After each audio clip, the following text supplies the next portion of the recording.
welcome everybody to Supercharge Australia's first ever cohort and the first ever pitch day for this incubator.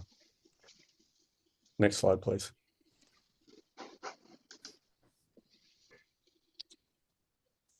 Should be one more. There we go. Thanks. So I just wanted to, I'm coming from Gadigal land here in Sydney, and I wanted to acknowledge elders past, present and emerging, but something that I like to do in these presentations is show you a little bit of what's going on in the rest of Australia. So this is Pilbara Minerals and the Nyamal people, and this is their Reconciliation Action Plan announcement from 2024. They are right up in the heart of the Pilbara in iron ore country and now becoming lithium country. Thanks, Derek. And that's a small map of the area there. So what I'd like to do, sorry, just before I introduce Megan, we are recording this today, so you know, and there's a Q&A button at the bottom. So as we go through the presentations, please put your questions in there if you have any. We'll have 3 minutes for each startup's pitch, and then about 1.5 minutes to answer questions. So we've got 30 seconds or so to get on and set up for the next startup. Each of the presentations have a contact slide at the end, so you don't have to hunt around and take screenshots and that kind of thing through their presentation. You can find them there, and of course, more than welcome to contact us directly if you feel like you've missed anything, and also we'll be sending out the recording. The startups are all very excited to present to you today. I'm very much looking forward to it, and I'm very pleased to hand over to Megan Fisher, the CEO of Energy Lab. Thank you so much for that, Kirk. It's really wonderful to be here for this first ever pitch session. Derek, you might want to put your microphone on mute, and Kirk, you might like to put your video on too, and then we can all see your face the next time that you're speaking. I really wanted to introduce to you today why Supercharge Australia exists and how this incubator came about. So Supercharge Australia was brought to life through a partnership between Energy Lab and New Energy Nexus. And for those of you that don't know Energy Lab, we are Australia's largest accelerator focused on climate tech. We've been doing this since 2018. We support founders and aspiring startups to build the capabilities and find the connections that they need to succeed. And on the next slide, please, Derek. That's the team hanging out in the green. You can see Derek there in the white shirt and Kirk there in the checked shirt. And next slide, please, Derek. And the way that we do our work is through a range of really targeted programs that we run for the ecosystem. So we have 10 different offerings, including the incubator, that start all the way at incubation level. So to help startups launch a startup all the way through to acceleration and going international, and helping startups really expand and take their technologies and business models overseas. And on to the next slide, please, Derek. So our startups are supported by a really big network that we've been pulling together, including a network of over 450 mentors now that we have that are experts in all sorts of aspects of the startup's journey. Angel platform with over 220 angel investors. And on to the next slide, you can actually see some of the alumni that we now have who now form part of our network and can come back and assist the next generation of founders. And on to the next slide, just to go into New Energy Nexus a little bit. So they've actually been around for over 20 years now. They originated in California, and they were one of the original startup support organizations focused on clean tech. So they support accelerators like ours. They also support training of startups and have a really large network around the globe. And on to the next slide, Derek, you can see here, they're located in around 14 different areas around the globe, with a big concentration actually in those high population emerging economies where it's really important that we actually grow clean energy capability so that as people start using more energy, they're using that in a clean way. New Energy Nexus in its time has supported over 10,000 entrepreneurs and $4 billion in investments. So now on to Supercharge a little bit. So we launched Supercharge in 2023, and we did that on the next slide. Thanks, Derek. And we did that because we saw that Australia was supplying over 50% of the world's lithium, but doing no downstream value add to help us build our economy and drive innovation here. We're shipping it all overseas. So we're striving to really build the economy around the opportunities along the lithium battery value chain, looking for cleaner production, accelerated decarbonisation, and building industry in battery storage, battery components, EVs, and recycling. And since 2023, we have had 2 Innovation Challenge cohorts supporting 20 startups, and now our very first ever Supercharge Incubator. So that's all from me. Over to you, Kirk. Thank you.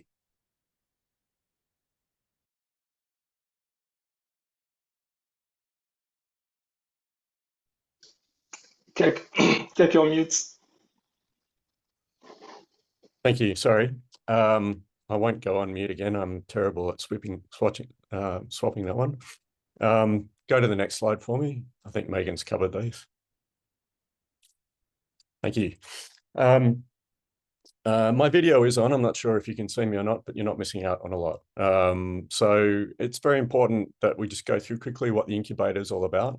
We ran 2 innovation challenges so far, and Derek's going to talk about the 3rd upcoming after the presentations. But we very much recognises that the early stage game is where we can operate best, and that's where there's some extra work required in the marketplace here in Australia. So it's a 12-week program, started April 2025, and we focus very much on networking business opportunities and helping startups tell their own stories as well as they possibly can, and that culminates in today's activity, obviously. So what I'm going to do, next slide, please, Derek. We'll just treat this as the holding slide as the startups come in and out. As you can see, we love to be on Zoom. We're remote first in this organisation, and that means that we can pick up and work easily with startups anywhere in Australia. So I'm going to start the timer shortly. What I'll do is I'll ask our first startup, Adoxima, to start presenting. Okay, there you go. The screen is ready. One sec. Can you hear me, Kirk? Just double checking.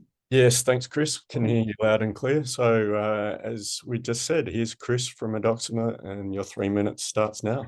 Awesome. Thank you, Kirk, and thank you to the whole team at Energy Labs. It's been a really good program, and we've learned a lot and made a lot of great connections from this. And obviously, I'm Chris Colopy, one of the co-founders here at Adoxima, and today we're introducing D&C technology.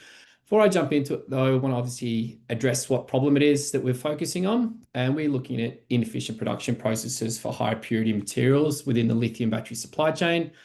So quite a few processes in the downstream supply chain use harsh chemicals and toxic solvents. These are both expensive and environmentally damaging as well, and costly to reuse and recycle. There's quite a few energy intense systems that are putting pressure on the grid, and some of the new methods coming out can be very hard to scale. So that's where we're introducing, D&C technology. What is it? It's a green way to manufacture advanced materials without the without the use of toxic chemicals, which is very exciting. Some of the process benefits are we're getting 100% yield with minimal waste and low waste management costs. It's scalable to tons using conventional equipment, which is quite rare within the advanced material production space. We can generate a wide variety of products with unique properties with superior critical attributes. It's essentially cost efficient, energy efficient, and sustainable, with a little cherry on top with pure hydrogen gas as our only byproduct. So it's an extremely exciting time for us here at Adoxima. Where are we at in our first products to market? So, we're not limited to work on a specific metal, but we're choosing aluminium oxide to start with. That includes boehmite and HPA. Boehmite's used in lithium battery separators, using composite materials, and HPA goes into synthetic sapphire, lithium battery substrates, and LED lighting. HPA is quite an exciting market because it's got a predicted shortage of 60,000 tonnes per annum by 2028. So it's a very healthy market for us to pursue. So in terms of development stages, for Beaumont, we're already down at market outreach and preparing samples for potential end users, which is exciting. For HPA, we're just sort of past lab scale synthesis, looking to raise some money to purchase additional equipment and produce and send commercial samples. So we've received some strong commercial interest. So for these Beaumont samples that we're producing, they're being sent to a lithium battery manufacturer, 2 battery separator manufacturers, 1 graphene manufacturer, and an advanced composite manufacturing organization. So positive results are expected, and these should lead to commercial discussions that should ultimately lead to significant shareholder uplift within the next 6 to 12 months. So we're super excited here within the team. Revenue strategies for Edoxima, look, IP development and IP leasing, in-house manufacturing, and joint ventures. These are all in discussions at the moment and starting to progress really far. We're raising $1 million. Funds raised for Port will expand our pilot production facility in collabs, purchase additional equipment, engineering and build specs for our commercial plant, and complete our hydrogen velocity/gas study. Love to hear more. Get in touch. Went a few seconds over there. Sorry, Kirk.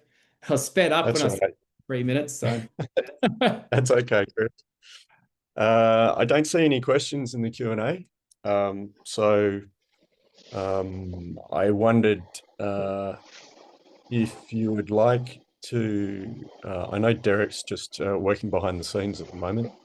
I wondered if you would like to talk about, I mean, jobs is a very important thing in the Australian economy. Where do you see the jobs opportunity coming for this? What's your production facility looking like, and what sort of employment opportunities do you think are coming? Yeah, well, direct employment opportunities within the next 24 to 48 months, should look at roughly 20 to 30 FTE as we scale in-house manufacturing. And then obviously with that HPA market shortage of 60,000 tons per annum, we're looking at potentially producing 2 or 3 manufacturing hubs. You can be looking up towards 250 FTEs within Australia or overseas. And as we like to hear people say, those are well-paying jobs, very important in an economy that's challenged with a cost of living crisis. That's fantastic, Chris. Thank you very much. What I might do is move on to our next startup. So we'll just have a bit of setup time. Carbophyte's next. Mirdad, if you could get your presentation ready to go, please.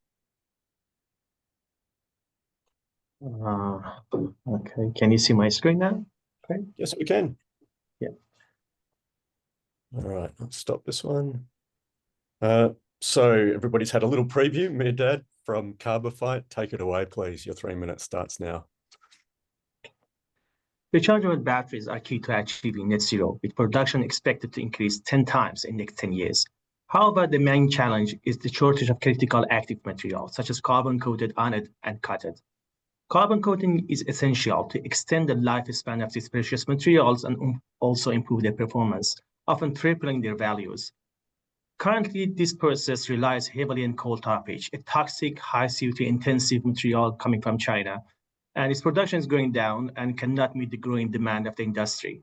This shortage affects the entire battery supply chain, from the graphite producer to end user, underlying an urgent need to finding a safer and cleaner carbon coating alternatives. That's where Carbophyte comes in, a novel patented carbon coating technology using Victorian brand coal to offer a water-based unique coating slurry, or technology using Victorian brand coal as a main ingredient. We have abundance of this material in Australia, and it's 100 times cheaper than coal tar pitch. Our product process cuts the cost of the coating by 6 times, the CO2 emission by 3 times, and also emission of the toxic gas by 10 times. Also, we offer a highly engineered carbon layer, which is durable and flexible. This means that we are extending the lifespan and also the capacity of these batteries. When for a Tesla Model Y, that can translate to 100 kilometers more per charge and also 12 months longer after their batteries. Our process cuts the capex and opex using the same machinery already are in the market, but providing the sample 3 times faster than the current process. We aim to go to the market in 3 ways: supplying just coating a slurry, giving the coating service in the next stage, and finally have our brand of the coating material. So far, we proved our technology in coin cell batteries, and now we are raising for our next stage, which is pilot validation program, and raising 250K for doing that, and also provide enough sample to battery manufacturer for their internal testing. And we are aiming to have larger scale production in 2028. We have signed MOU with graphite producer for this stage of our process, and we are really excited to be part of the very fast-growing market, reaching 35 million in next 10 years. Our person team blends expertise in battery material, battery technology, and commercialization.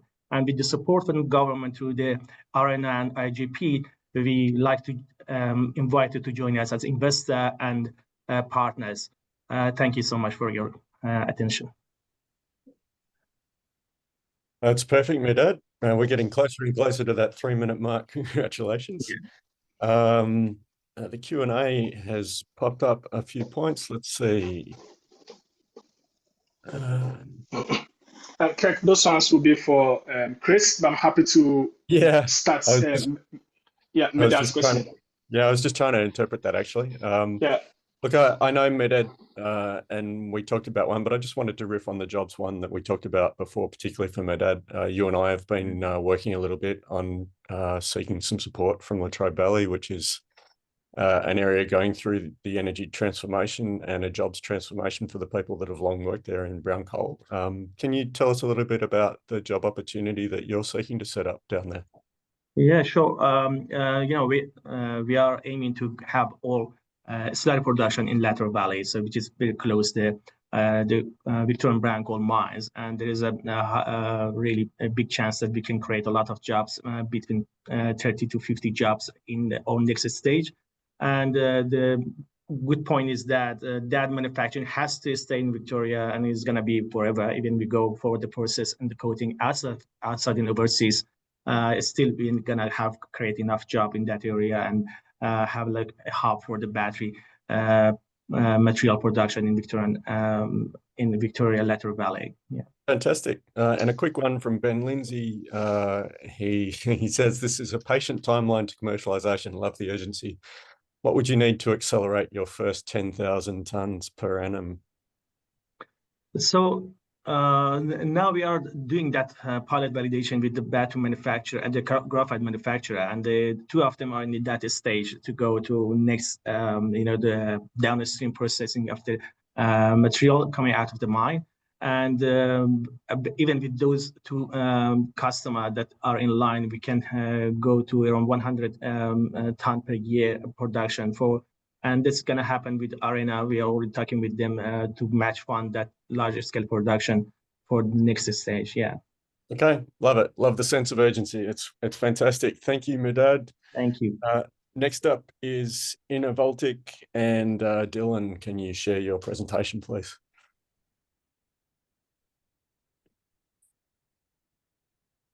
Can you hear me? Hello? Yeah, you're coming through okay. Yeah, so you can see my screen, right? It's just firing up now. Okay. Let me get just one sec. Just let me get this going. Okay, Dylan from Innovoltic, please fire away. Here's your 3 minutes. Okay, hello everyone. I'm Dylan, a PhD graduate from University of New South Wales, and previously worked in battery industry in China. Now I am the founder and the CTO of Innovoltic. We are an Australian battery company planning to build the first real-world lithium iron phosphate battery cell factory right here on Seoul. So here is my story. So as we know, renewable energy is the future, and the local demand of energy storage system will be 10 times higher by 2030. Australia acts as the largest exporter of lithium rock, but still heavily rely on the imported battery cells for local market. Lack of domestic battery production weakens supply chain, cost stability, and energy security. So we plan to establish a 100 megawatt-hour battery cell production line in Australia, focusing on high-performance prismatic cells for energy storage market. We learn from Tesla production model to import key materials from China, but local high-value processes such as assembly and testing. Then we will gradually achieve 100% Australian-made battery cells using local materials. During this process, we will create skilled green jobs, more scalable IPs, and strong surveying capability.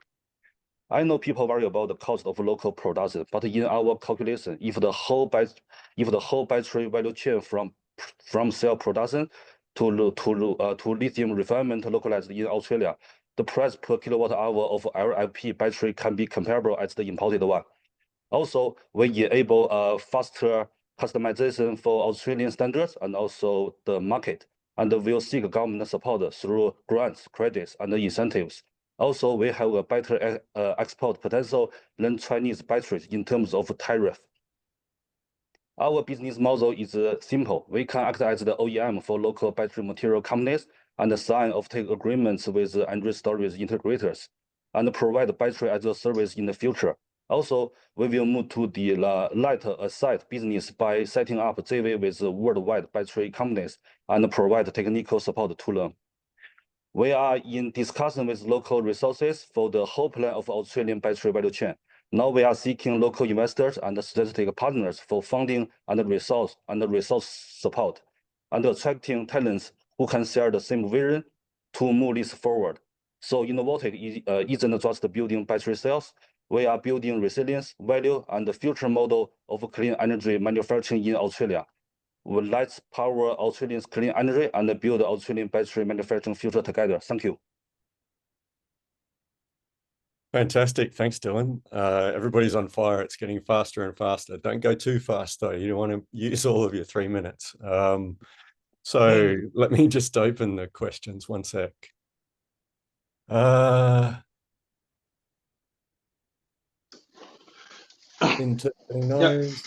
have one for Dylan whilst you look through the questions. Yeah, go ahead. So Dylan, currently most batteries come from China. And my question is around why haven't, let's say, the big battery manufacturers thought of building a factory here in Australia? And why should things change now? Why shouldn't we do business as usual? Yeah, a few people asked the same question. I think the tier one battery companies, they like the markets with the massive near-term demand and also the mature supply chains like Europe. But I think and also the Australia lack of policy incentives. But I think the things are changing. I think the Australian government is now actively supporting the local battery manufacturing, and also the demand of local battery storage is growing. I think the tier one battery will plan, the manufacturing here, just like the PV company. There are a few PV companies that already plan to make the factory here, right? I think just depends on the time, right? So, but for me, I want to build my factory before light, and I will plan just to fill the gap and where tier one players remain focused on the European market. Yeah. Fantastic. Thanks, Dylan. That is awesome. I'm so pleased that you've joined the cohort. It's very exciting to have somebody just prepared to make cell making happen in Australia and find out a very clever way to do it. A bit of housekeeping, Chris. I think you've got a few questions to answer in the Q&A. So if you could do that, that'd be great, please. And then Justin from Lion Energy, sorry, could you please get your presentation ready to go?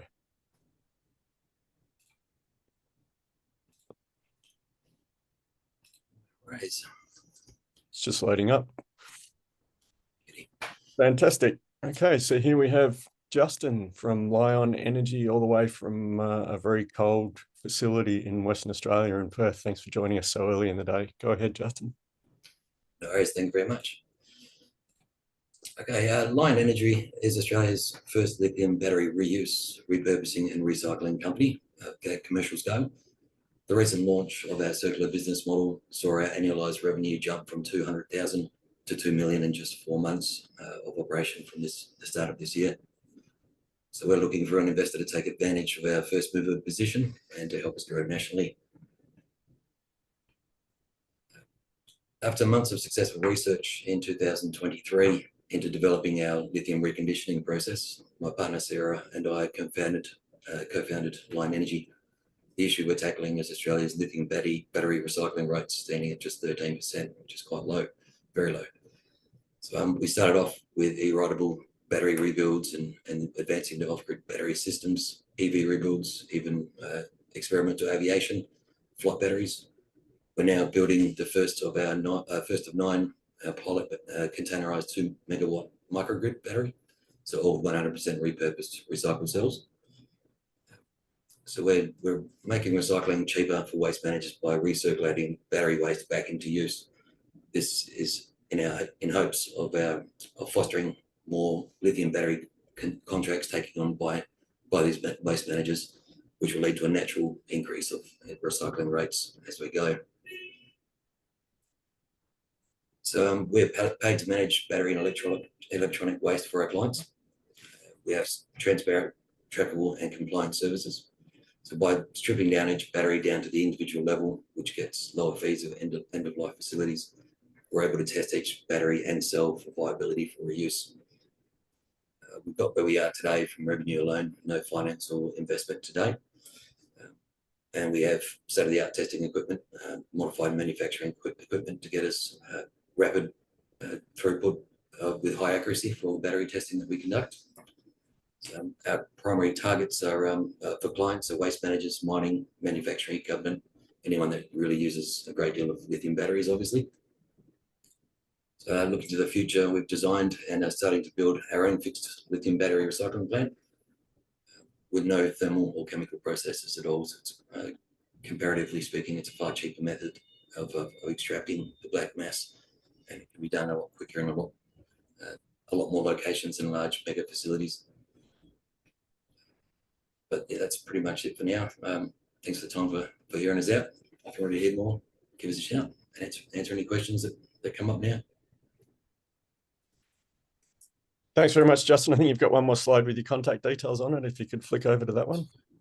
Cheers. There you go. Perfect. Good of you to have the forklift sound in the background just to prove that you're coming from your actual facility. That worked really well. Yeah. So let me check the Q&A here. One sec.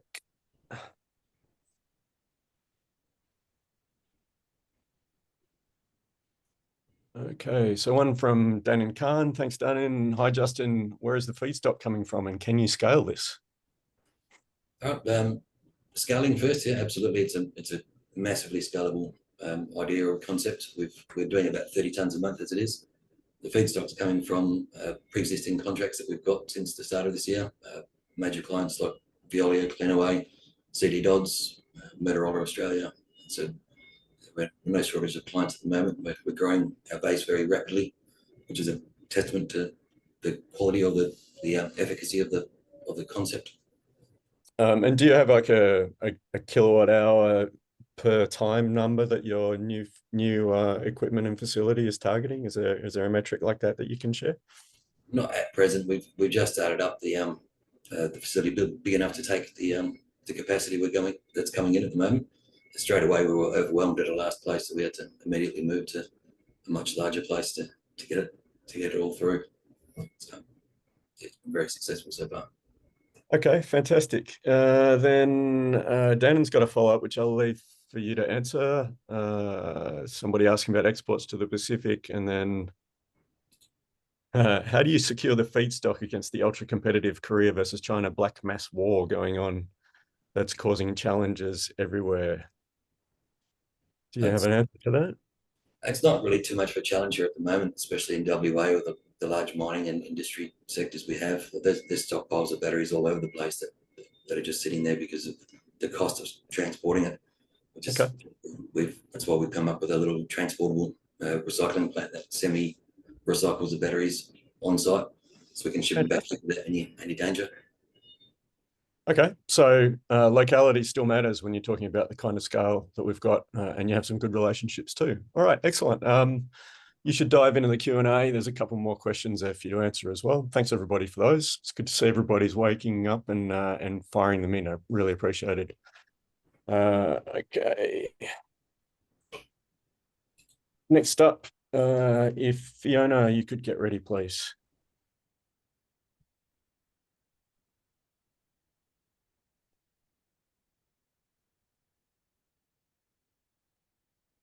Okay, are we good to go? I can hear you. Okay, next up we have Fiona from Nort. Please start. Imagine this. You're out on a charter boat, snorkeling in vivid blue water. Next, you've motored into a sea cave. There's filtered light and echoing stone. It's magic. But suddenly diesel fumes hit. You're spluttering, and that magic moment, gone. This is just one clear example, but the same damage is being done everywhere, in marinas, bays, and ecosystems every day. Boat owners face a big problem. Their engines burn expensive fossil fuels and pollute the atmosphere and the ocean. The solution exists with electric propulsion, but the real problem, most people don't know it's here or what it's already capable of. Naught builds high-powered electric propulsion systems, both inboard and outboard, that are clean, quiet, modular, and boat agnostic. We enable electrification of the boats that people already want to use today, whether that's in tourism, aquaculture, ferries, defence, or recreation. Our long-term goal is that everyday boaties ask for their boat to be powered by Naught, and boat builders install our systems the way they offer Yamaha or Mercury today. We've launched our inboard system, which is pictured in the boat here. We've completed workshop testing on our outboard. We've secured partnerships with boat builders across Australia and New Zealand. We're seeing strong demand, not just locally, but from France, Indonesia, and Canada. This is real unprompted demand, as we haven't even really started marketing yet. Each year, over 200,000 medium and high-powered outboards, which dominate the market, are sold globally. That's over $12 billion annually. We intend to take a share of that, just as electric vehicles have in the automotive world, and we're in discussions with multiple customers already. Our team are engineers, innovators, and doers. We've had electric boats on the water for over a decade. We know the challenges, and we've proven the solutions. We're raising $5 million to complete outboard validation, develop lower powered systems, extend our reach through marketing, and increase manufacturing to meet the demand that is already there. Thank you. Perfect. Thanks, Fiona. Well done and right on time. Here we go. So Ben's very active. Thanks, Ben.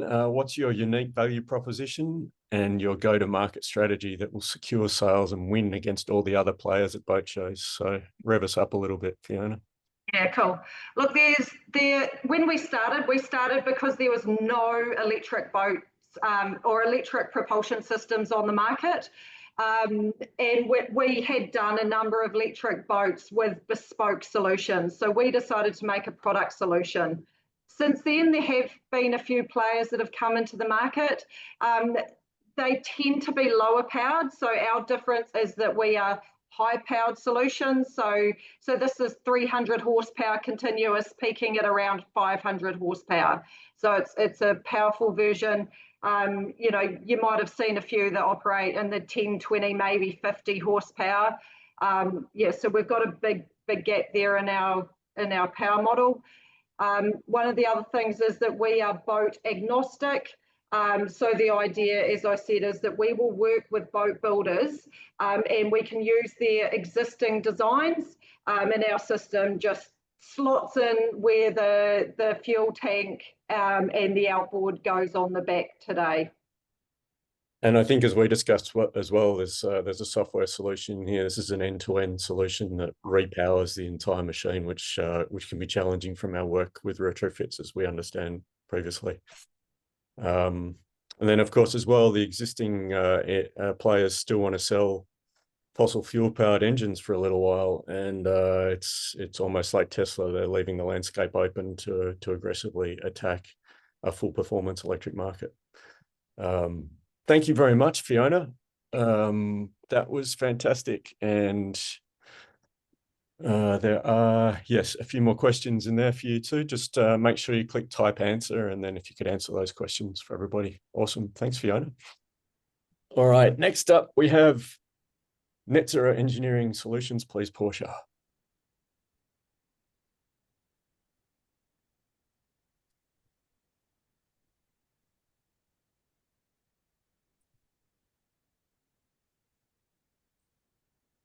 Can you see that? Yeah, it's just coming through now. One sec. Here we go. All right, please start, Portia. Bidirectional EV charging has the potential to eliminate bills and transform the energy grid. EV batteries are huge. So together with home solar, EV owners have the potential to be independent from the grid for days. By the early 2030s, the EV fleet capacity is expected to be greater than Snowy 2.0. Because of this huge potential, my company is working to unlock solutions across the ecosystem. This includes importing and distributing a leading bidirectional charger from Europe, developing a mobile energy plan solution that lets EV owners bring their own energy plan so that they can charge from solar or feed back to the energy grid to support their business or home, irrespective of their location. And finally, what I'm here to talk to you today about, a marketplace with personalised guidance to guide consumers through this really complex ecosystem. So there are now over 65 models of EVs announced that have bidirectional capability, and these are starting to come onto the market in Australia from this year.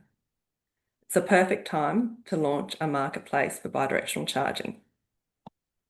Along with choosing which vehicle to buy, EV owners are really interested to know how much solar they should put on their roof and if they should pair this with a home battery, and if so, which one.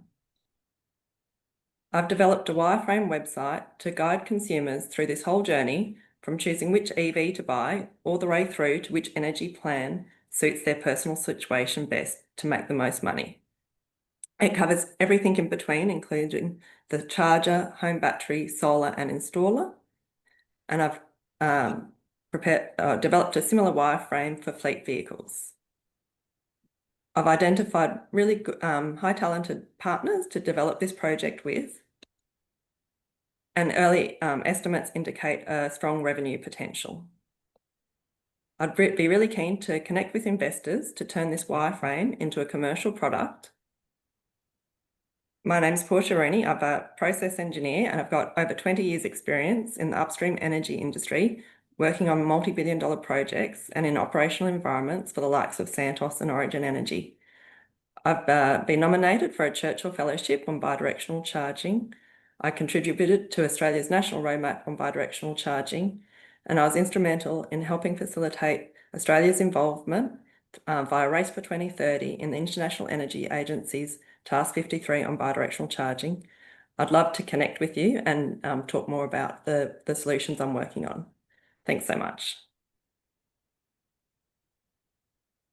Well done. Thanks very much, Portia. That was great. Let me flick over to the Q&A.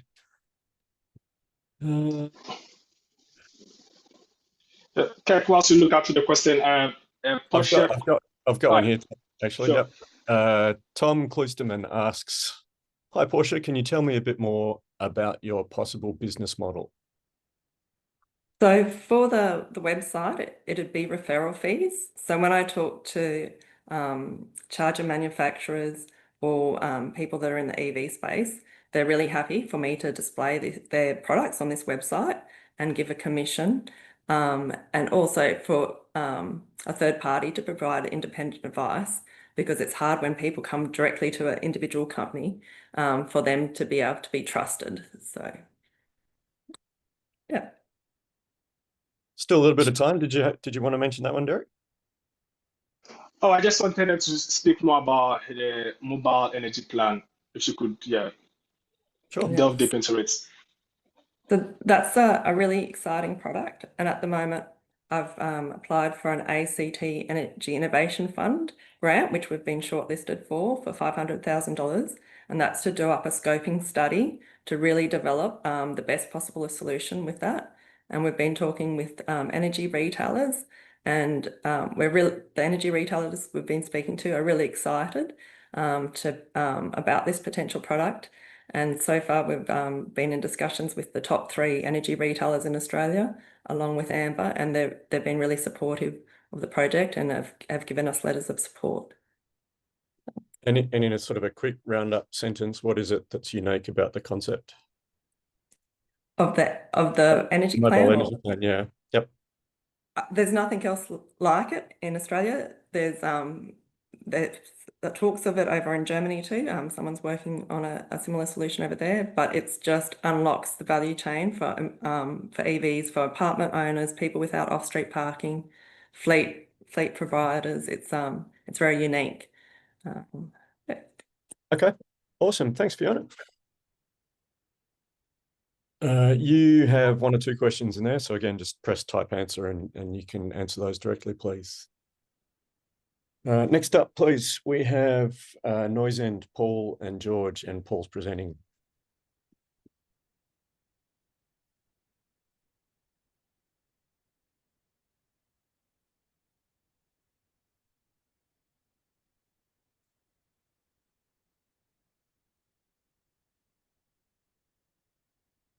Just coming through now.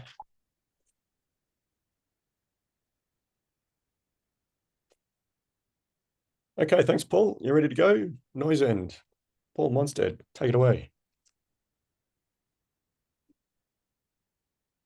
You might be on mute, Paul.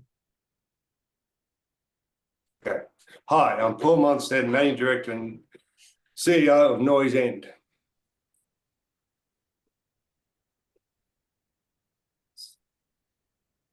Noise is everywhere, causes problems for families, businesses, communities, government, business, everyone. So, what's the solution? Noise End Shields, using active noise control, where your sound wave is cancelled by an equal and opposite sound wave, powered by physics AI. Our business model is upfront product sales of Noise End Shields and ongoing monthly fee revenues, a great business mode. We have a whole range of potential markets, but our main market we've chosen first is battery energy storage system, or BESS. Why? Because they're noisy. They get up to 90 to 100 decibels on peak load. There are 2 kinds: community BESS, which service 250 households, a much larger grid energy BESS. If they can be made quieter, more BESS can be installed. It's an absolutely huge market because Australia needs 22 gigabytes by 2030, and we've only got 3 now. To put that in context, for the community BESS, 15,000 installation, that's only 1 for every suburb in Australia, between 250 people. That's not a big ask. We have a great customer pipeline, including a major Australian energy company who's agreed to do the pilot program for us. We can't say who they are at this stage for confidentiality reasons. Another Australian energy company has contacted Noise End directly. They came to us seeking a solution for resident noise problem for a new grid energy service they're building in the major capital city. We're talking to battery companies, both Australia and internationally. We've received a number of grants which shows our traction from New South Wales Government, City of Sydney, and Autodesk, who do AutoCAD in the USA. My background is finance, tax and law and startups, and I helped set up Australia's first internet online payment system. My fellow director is George Tulloch. He's doing his master's degree on BESS and active noise control at UTS. We have a great team around us, including George's mother, Sylvie Tulloch. We've got an Order of Australia member for technology innovation. And one of our seed investors is Professor Tim Hurst, who was Tech Board's Australian Angel of the Year, and he's a vaccine scientist. We're seeking $500,000 for pilot plants, sales to customers in 18 months, and then more customers. At this stage, the stage we're looking for is live testing. The bigger picture, as well as BESS, we're looking at reducing road, rail and aircraft noise entering properties. So, whose dream of utopia is filled with noise? Not ours. Thank you. Snuck the thank you in at the end, but you cost yourself a few seconds anyway at the start with the mute button. So all good. Thanks, Paul. All right.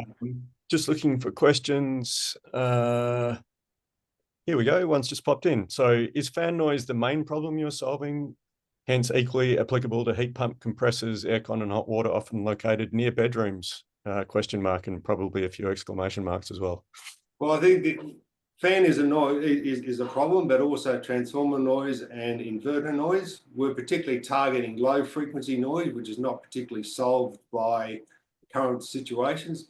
Put that in context, the energy company we're talking to already have the physical barriers up around the grid energy, and it's not solving the problem because it's going straight through. So yes, larger fans are a problem, and we're talking to another company about HVAC's problem for them. Smaller personal ones, it's less of a problem. Yep. And again, I think the key there is that low frequency noise. Yeah, absolutely. Because okay. I've rent that goes through everything. Yep. Fantastic. Really appreciate that. And your sidekick George is busy answering questions for you, so you're off scot-free, Paul, I think. Excellent. Thanks very much. Okay, thanks, Dad.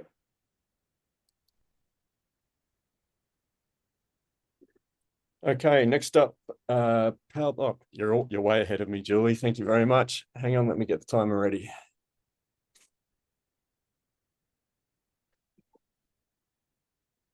Okay, Julie from Power Blocks, please go ahead. I'm the inventor of Power Blocks. We're in the business of making energy storage better for communities.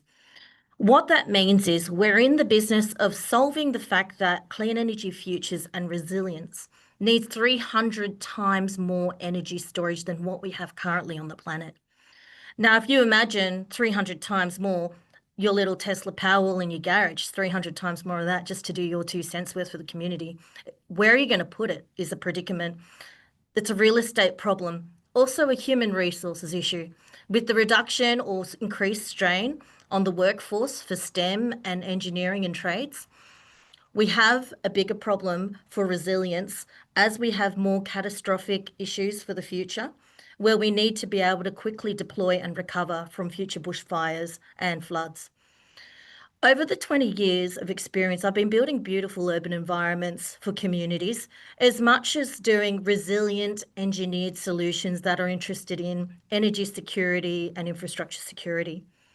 What's different is in targeting the community's needs for resilience is that we need to understand how to keep energy storage closer to where we need to use it.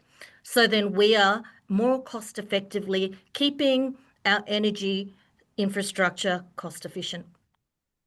So what we have at the moment is our open spaces, and they're most vulnerable to actually getting the energy storage real estate land grab.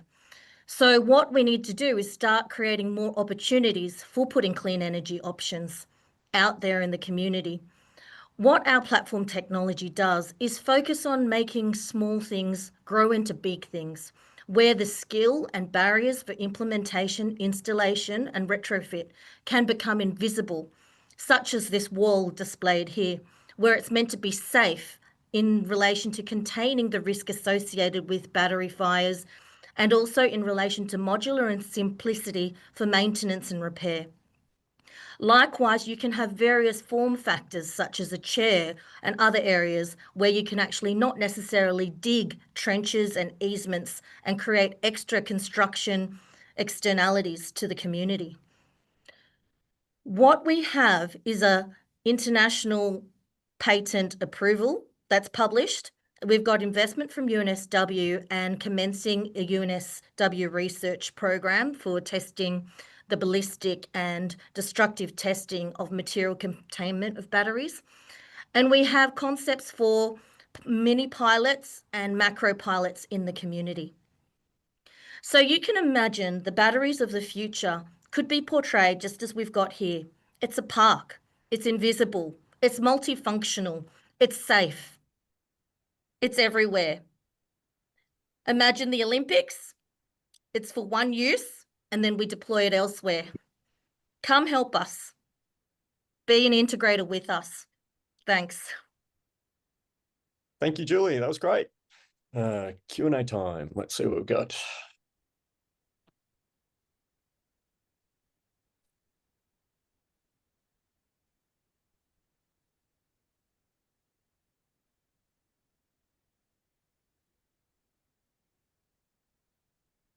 Okay, so what's your product development journey been like for this? You've been at it for a little while now. How have you, describe how you've got to the form factor that you got to today, please. Currently, the form factor we're using is just the most stable chemistry, lithium iron phosphate. So we're adapting to also the sodium ion solutions out there as well. But we're focusing on the simple principle of a block. A block is something from prehistoric times till now, and we're just not quite ready to go beyond that in terms of humanity and how we relate to the built form and structures. I have an 11-year-old. We'll never give up blocks. That's fantastic. Thank you very much. Thank you. Next up, we have Sustainable Lithium Cells Australia. Andrew, if you could get your presentation ready, please. Cool. We're doing it right now.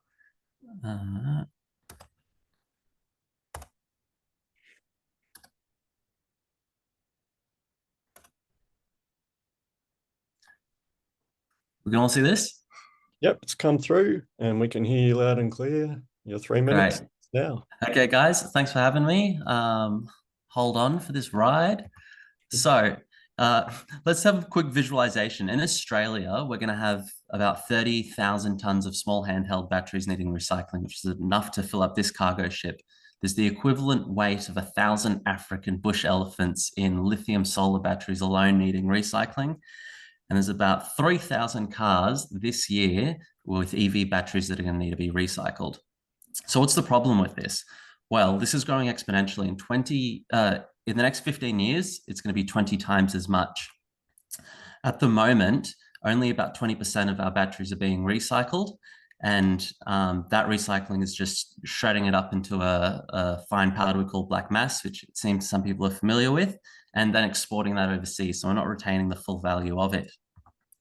The cost to have this done for a business or an individual for their large format batteries can be between $1 and $8 a kilo on the East Coast here, which is what they call the gate fee.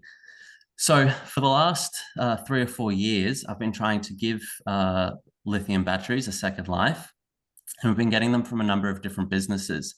And we've been repurposing and repairing them. And the ones that we haven't been able to do that with, we've been pre-processing for recycling to make it cheaper for businesses. They've gone into a number of different products that we've either built ourselves or we've supplied to other companies to build.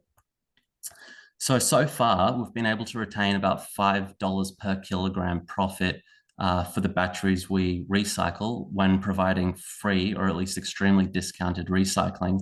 And we've saved some businesses in Brisbane over $60,000 a year in their recycling costs. EV batteries in particular, though, are often come with additional charges because of their size, difficulty to handle, and the high voltage. However, these are the most suitable for second life applications, and we've used the profit from this to offset the cost of recycling waste cells. And noting that the gate fees have been increasing over this entire time.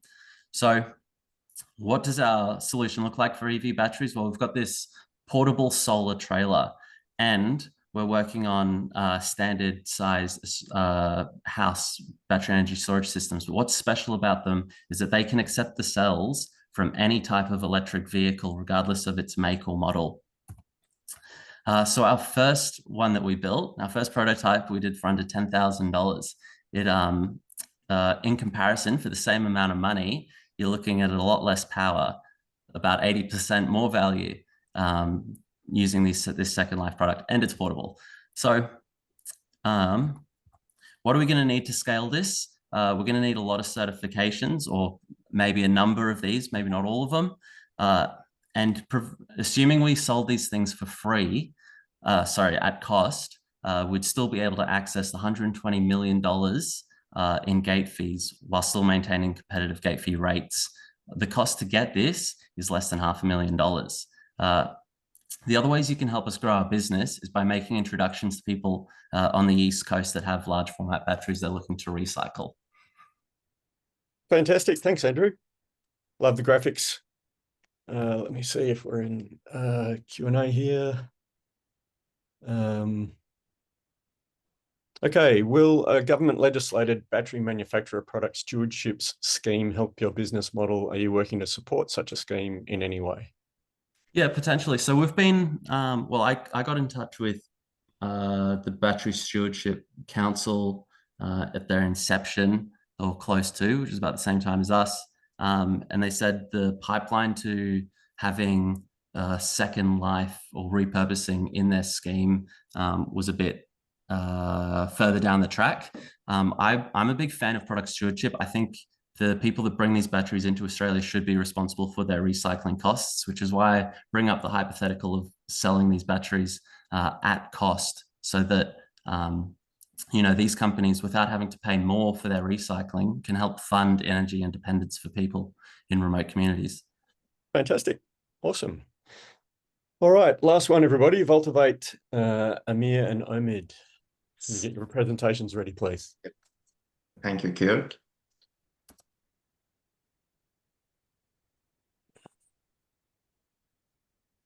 You have my slides? It's just coming through now. Okay, thanks, Amir from Voltivate. Please start. Thanks, Kirk. Hello, everyone. We are in the middle of global energy transition and electrification, where energy storage devices and batteries are key components toward this transition. However, despite of all advantages of batteries, they have some inherent and critical challenges. For example, limited lifespan and limited energy density cause range anxiety, which considered as one of the main barriers against widespread adoption of EVs, or safety, significant risk of fire and explosion, especially for lithium-ion batteries, with costly consequences. You also may be surprised to know that battery production scrap rate could be as high as 40%, which is a significant number, especially for low profit margin industry like battery industry. And finally, supply chain. Supply chain dependency is a key risk, not only for battery manufacturers, but it's becoming a matter of national security for many countries, since around 80% of the battery and battery components are produced by single country, or solution that address this problem.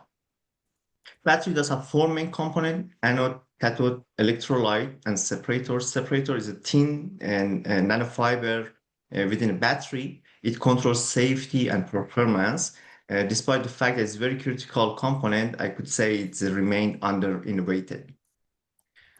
Conventional available separators have some limitations. They have low electrolyte uptake, low thermal stability, low porosity, and etc., which all affect safety and performance of the batteries.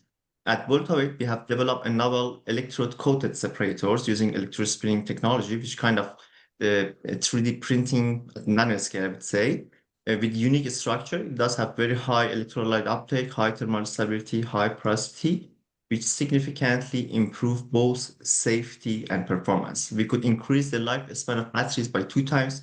We could improve the energy density up to 20%. We significantly reduce battery assembly scrap rate by 99% and improve the safety of batteries. We also help battery manufacturers to move toward vertical integration by enabling them to produce separator in-house. All of this with minimizing their cost and maximizing their profit. I'm Amir, CEO and co-founder of Voltavate. Omid, our CTO, is the main innovator of technology.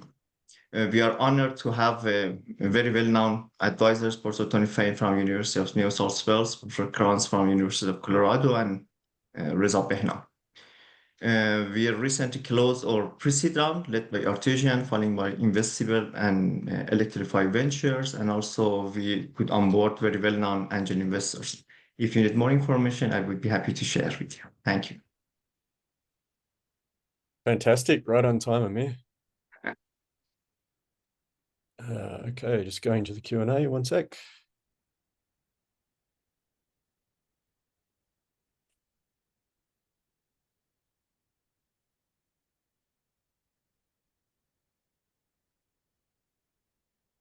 It was the last presentation, so. Yes. I think, look, it's a little subtle when you present it, but I think it's fascinating that you're talking about actually spraying the electrolyte, the separator onto the electrolyte, onto the, yes, electrode. Yes, I'll get there eventually. You know what, how unique is that globally? Are other people trialing that? And obviously that incredible saving that you can make by doing that on site whilst the cell is being made, as opposed to having a whole separate supply chain for that. Right. We do have some companies that are trying this, but the challenge that if you improve the safety, usually the performance of the battery will drop, because we usually use ceramic coated separators. The unique benefits of our technology is that we could improve both safety and performance of the battery at the same time. And when another challenge that we are solving is huge scrap rate, battery waste. And main reason for that battery waste is misalignment between separator and electrode when you are rolling the battery. We don't have any misalignment because we are wrapping one electrode with our separator. So it significantly reduces the scrap rate and is direct saving for battery manufacturers. Fantastic. All right, that brings us to the end of a really diverse set of startups. Thanks, Amir. Thanks, Amit. Thanks. I hope you all on the call can appreciate, and we're going a little bit over time, I'm sorry. I'm about to introduce my colleague at Energy Lab, Derek Giebing, just to wrap us up. As you saw, they're all early stage, some more advanced than others, some ready to take some investment, some simply looking for networks and more support. So over to you, Derek. Thanks very much.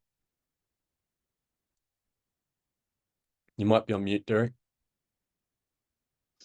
All right. Thanks very much, Kek, and thanks so much for making time to hear this amazing founders speak. So, I mean, today's speech or today's presentation is just first milestone. I mean, the real impact will come through the partnerships and the intros that would subsequently happen after this discussion. So don't hesitate to reach out to any of the founders, follow them on their socials. You can keep the support coming in. You can reach out to the Supercharge team, Kek and I, if you want us to make any introductions to any of these founders. We've really come far. I remember this is our second session that we had, so we've really come far as a cohort, and keep connected to the Supercharge network. Also, this amazing program would not have been possible without the support of our amazing speakers who graced our occasions, our sessions for the past 12 weeks. I want to say thank you to you all, and also mentors who've really made time. They keep talking to the mentors, and some of these discussions actually that were made from like a first innovation challenge are still ongoing. So thanks so much to our speakers and mentors for their incredible support.